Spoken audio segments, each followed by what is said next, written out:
Hano makata channel si maiki digi mayam pulong putaram okchabul ni kok no kurum jari madinga si phone ki papaw si sing digi maro headline sing amadi maro papaw sing puduna lakchiri tabisi aerial survey chathabada kobru chingmanak talam ekar chatret lom the poppy park sana thaba ure biren smart city mission ifal gi akoibada mechanized rotary parking mari samgat pagi thabak pai khatle object maro papaw tabisi aerial survey chathabada kobru chingmanak talam ekar chatret lom the poppy park sana thaba ure November 13 Kangpopi district the Chaurakna Chingmai gi lam eka chatret lom the nauna popi thare haiba handak sathakiba aerial survey amadagi khangba ngamle haina hanagi chief minister N Biren Singh fongdorokli N Biren Singh ex the thagalakpa warol amada hai state asigi umang mang takan bagi chang asina lamdam asigi cultural heritage bu manghalle haibasi khudam lairawa aseng wafam ama waibaga loinana asigumba umang wamang singbu mang ta aliba sing asigi mathakta paksana action lokhatpa mathau tare mahakna hai mamangda makhoigi government na malemgi oina drug puthokpagi mafam ama oina khangnariba golden triangle asi manipur fawraga leibak asi faw ba sandorakle haibasida mi ayamban thajaba ngamdana lakhibani Bak chawkhraba chingsang pareng kaya hanna popi thabagi thabak tawduna umangsing asi manghan khrabani masi hairaba fawba yaningdaba yawribani mahakna makhatana hai hojiksu state asida leiriba president rule government asina army assam rifles CRPF BSF NCP Manipur Police amadi atai mari leinaba authority singa khusamnaraga numit khudingi leptana tongan tongan bachingi mafam kyada popi pambi sing yanthatpagi thabak sing chathari state asigi hanagi chief minister N Biren Singh tongan tongan ba security force singa sungsanaraga popi pambi sing manghanbagi thabak leptana numit khudingi chathariba asibu thagali mahakna hai hojiksu ikhoina thengnagadaba kaya amasu wali mafam kharadudi achoba force amaga loinana manpower masing yamhallaga tha khara leptana popi pambi sing asi mapung phana manghannabu khotnabagi tangai fadaba leiri N Biren video footage amaga loinana thagalakpa mahaki post asigi matungina tha asigi kun marida aerial service athabada Saparmaina police station konba Kangpopi district ki Mankhai village ki chingsang paringda chaurakna lam ekar chatre lom popi pambi sing thare haibasi khangkhibani popi thariba lam asi Kangla tumbi Kangpopi reserve forest ki manung chanbani mafam asi kobru chingdasu yama naknabani kobru asisu lamdam asigi yellow mi oiriba maitai singidi yamna senglaba lai khurumba chatnaba mafam ama oiribani thong asimak akhoi cultural heritage bu manghannaba chathabani maram aduna mapung fana asigumba thong sing chathringai mising aduna action lokhatpam thokpa lokhatkadabani amadi lokhatpam thokpa tangai fadaba leire haina N Biren Singh fongdokhi amaromda Kangpopi da chawkhraba mafam aduda popi thabaga mari leinana village chief police na fare haibagi paw ama tariba asisu police ki maikaidagi NDPS Act the Narcotic Drugs and Psychopathic Substances Act ki makhada phaba natragadi madugi thoidokpa kanaba leiroi Makhan village ki chawkhraba lam ekar chatret lom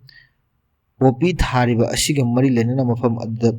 operate tawriba suspension of operation da leiriba KUKI lalhauba sing adugi responsibility su yamna chawna lei haina tongan tongan ba mafam dagi pirakpa pawgi likhun sing fongdorakli Nakalamarom da su smart city mission imphal ge koibada mechanized rotary parking mari semgatnaba paikhatli Smart City Mission gi makhada imphal gi akoibada mechanized rotary parking mari semgatnaba thabak paikhatpa haukhre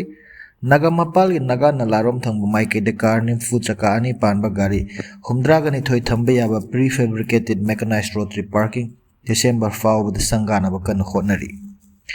Press na phangba pawgi official obali khulamagi matung ina Imphal City gi akoibada gari parking tofam leitabana maram oiraga lambi chinchilagliba asi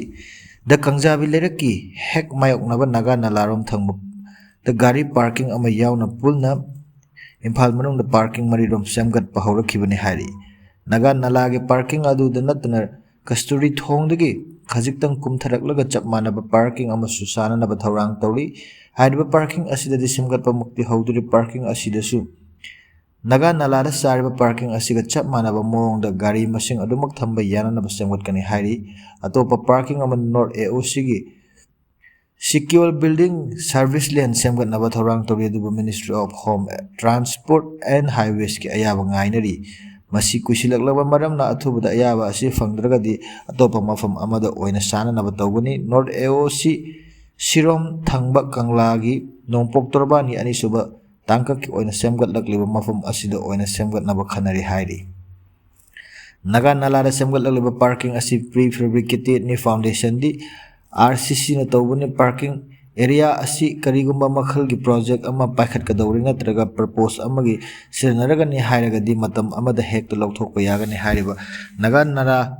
romgi parking asi madi December gi aroiba chayol chalaiba haunarani haina thajanari aduga hairiba parking asi mak atopa mafam amagi su paikhatnabadi thorang tawri chapchaba mafam adudi finalize tawba ngamdri Ima Kaithel ahum the basement market parking amamam semgat paloirakle parking asida September sensor gumba hapkadabata mangaire hariba gari sing parking asida keles oina thaurak laga gari adu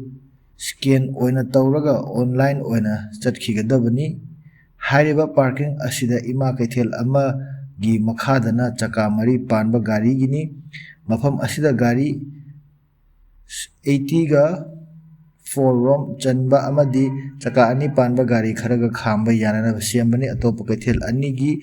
adugi makhadana gari maza sing oina parking oigani hariba parking asida supuna gari chatruk lomgi capacity oigani Ima Kaithel gi basement parking asidadi hana leba mafam aduda parking oina onthokpani hairi Smart City Mission Imphal Smart City Limited ki CEO Akoijam Hari Kumar Singh na pokna famda hai Haujik sagatlakleba gari parking sing asi chalaiba hawragadi Imphal gi akoiba lambi singda gari parking tawhan daba amadi lambi chilhandabagi thorangni mamang chahi kyadagi gari parking ga chobu khudong chadaba sing lerakpana maram order gari sing lambida parking oihalaga lakhi lambida parking ohenba asina miyam chathok kachin tawbuda aduki matik mi chinbagi achobu khudong chadaba mayoknaraga lakli adubu haujik semgatlakleba parking sing asi chalaiba hawraklagadi Imphal gi akoibada lambi chathok kachin da chiliba asi koklagani haina CEO Imphal Smart City Hari Kumar na fongdorakle Masini ngasi nongmagi maruba headline chingumda maruba pawsing tabiribising bo maka khurumjari channel asibu nungsibiduna like share amadi subscribe taba kawbiganu haibol lanana matang aswaida tenchinjari